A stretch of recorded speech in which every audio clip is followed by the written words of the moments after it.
Hello everyone.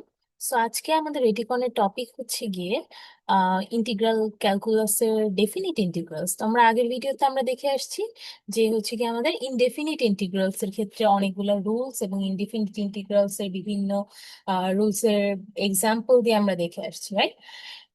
Definite integrals এর ক্ষেত্রে basically আমাদের তেমন কোনো কঠিন কিছুই না। এই সিম্পল সূত্রটা যেখানে আমার রেঞ্জ থাকবে, ওকে। মেইন কথা হচ্ছে কি আমার ডেফিনিট ইন্টিগ্রালস এর ক্ষেত্রে অবশ্যই একটা রেঞ্জের ভিতর থাকবে আমার জিনিসটা।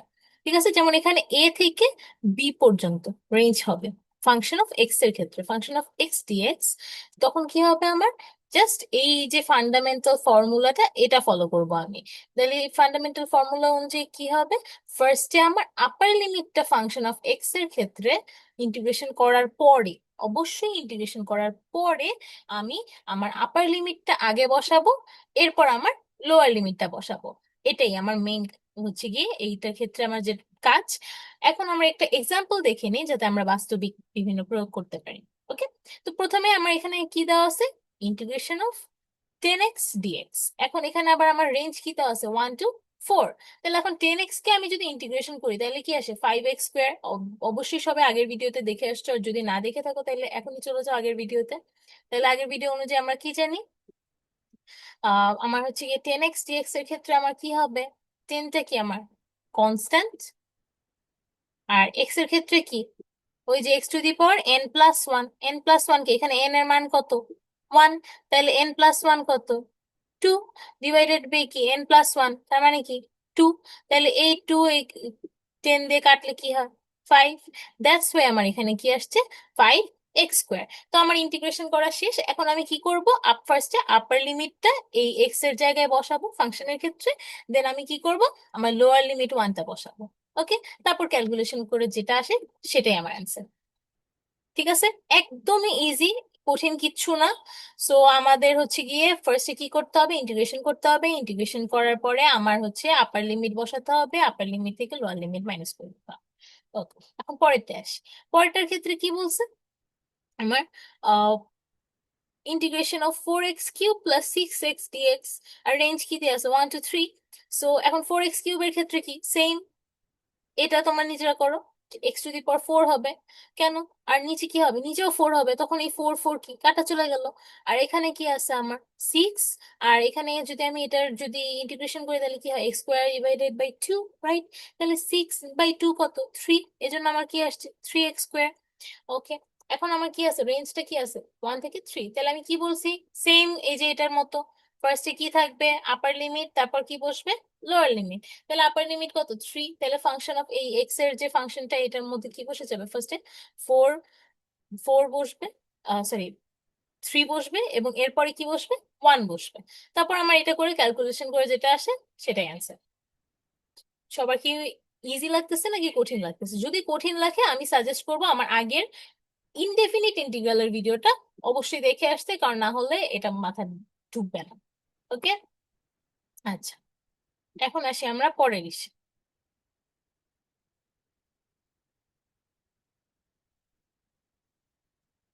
আচ্ছা, এখন প্রপার্টিজ অফ ডেফিনিট ইন্টিগ্রালস।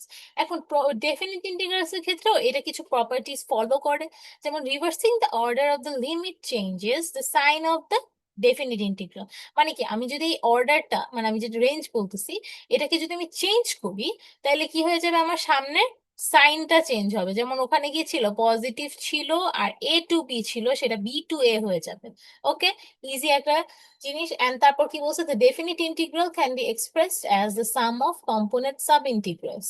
তো এখন এটা মানে কি বুঝাচ্ছে, এখানে আমি কি লেখা, আমার integration of function of x dx, যেটার ক্ষেত্রে আমার অর্ডার কি আছে, a to c। এখন আমি এটাকে আমি এভাবে লিখতে পারি যে আমার a to b plus b to c, তাহলে ওভার আমার কি আসতেছে, a to c। ওকে, যেখানে আমার অবশ্যই কন্ডিশনটা কি মাস্ট অ্যাপ্লাই, কি হবে, এ থেকে বি এর মান বড়, বি থেকে আবার কিসের মান বড়, সি এর মান বড়। ওকে, আচ্ছা, এখন আসি আমরা ইমপ্রপার ইন্টিগ্রালস এর ক্ষেত্রে। এটার ক্ষেত্রে এত কঠিন কিছু না। এটা বেসিক্যালি আমাদের হচ্ছে গিয়ে জাস্ট এই যে ইনফিনিটি সিম্বলটা আসবে, যেমন হচ্ছে গিয়ে আমার ইন্টিগ্রেশন অফ f(x) dx এর ক্ষেত্রে a থেকে ইনফিনিটি, তখন আমার এই লিমিটের এই ফর্মুলাটা আসবে, তো কি limit b tends to infinity, integration of a to b আর function of x dx. Okay, এখন এটা আসলে এখন মাথায় কিছুই ঢুকতেছে না, তাই না? এখন তাহলে এটাকে মাথায় ঢুকানোর জন্য কি করব, একটা রিয়েল লাইফ এক্সাম্পল দেখে ফেলি আগে। এখন আমার ইন্টিগ্রেশন অফ 1 থেকে ইনফিনিটি দেওয়া, আর ফাংশনটা কি দেওয়া, 3/x²। এখন 3/x² আমার আগে কি করতে হবে, অবশ্যই আগে এটাকে আমার ইন্টিগ্রেট করতে হবে। ঠিক আছে, এটাকে ইন্টিগ্রেট করলাম। এখন আমার এখানে কি দেওয়া আছে, কি বলছি আমি আবার, ফার্স্টে কি করতে হবে, ইন্টিগ্রেশন করার পরে আপার লিমিট বসাতে হবে, এরপর কি বসাতে হবে, লোয়ার লিমিট বসাতে হবে। আপার লিমিটের জায়গায় আপার লিমিট বসাই দিলাম, বি বসাই দিলাম, যেহেতু বি আপার লিমিটের মধ্যে আছে। এরপর আমি 1 বসাই দিলাম। তাহলে এখন এটা কি হলো, আমার ইন্টিগ্রেশন আর এই আপার লিমিট লোয়ার লিমিট বসানোর পার্টটা আমার এখানে শেষ হইলো। এখন আমি কি করবো, আমার কি দেওয়া, লিমিট টেন্ডস টু ইনফিনিটি। তাহলে এখন এটা আমি এইভাবে লিখলাম।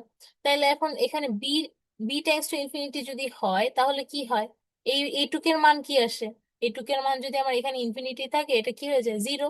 তাহলে অ্যান্সার কি থাকে, শুধু 3, রাইট? ওকে, এবার আসি এল হপিটালস রুল। এল হপিটালস রুল অনেক বাঁচায় দেয় আমাদেরকে লিমিটের অনেক কঠিন কঠিন জিনিস করার থেকে।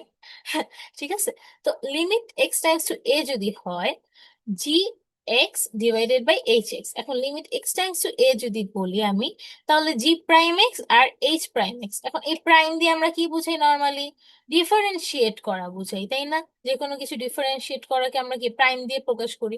তাহলে আমার কি নিউমারেটর আর ডিনোমিনেটর দুইটাকে আমার ডিফারেন্সিয়েট করলে যেটা হয়, সেটাতে আমি যদি লিমিটের এক্স এর মানটা বসাই দিই, তাইলে আমার মানটা এসে পড়বে। যেমন এখানে কি বলছে, লিমিট এক্স এর টেন্স 4, অ্যান্ড ফাংশনটা কি দেওয়া আছে, x-4 16 - x²।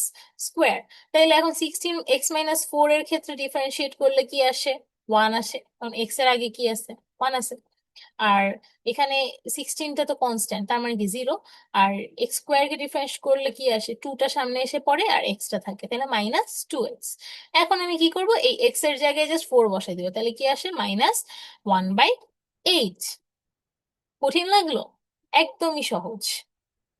ঠিক আছে, আচ্ছা, এখন আমরা পরেরটায় যাই। এবার আসি কনজিউমার সারপ্লাসের ক্ষেত্রে। কনজিউমার সারপ্লাসের ক্ষেত্রে আমার ফর্মুলা ফলো করতে হবে। ফার্স্টলি এই ফর্মুলাটা কাইন্ড অফ মুখস্থ করে ফেলতে হবে। এই ফর্মুলাটা মুখস্থ করলে বাকি এটা কোনো ব্যাপারই না।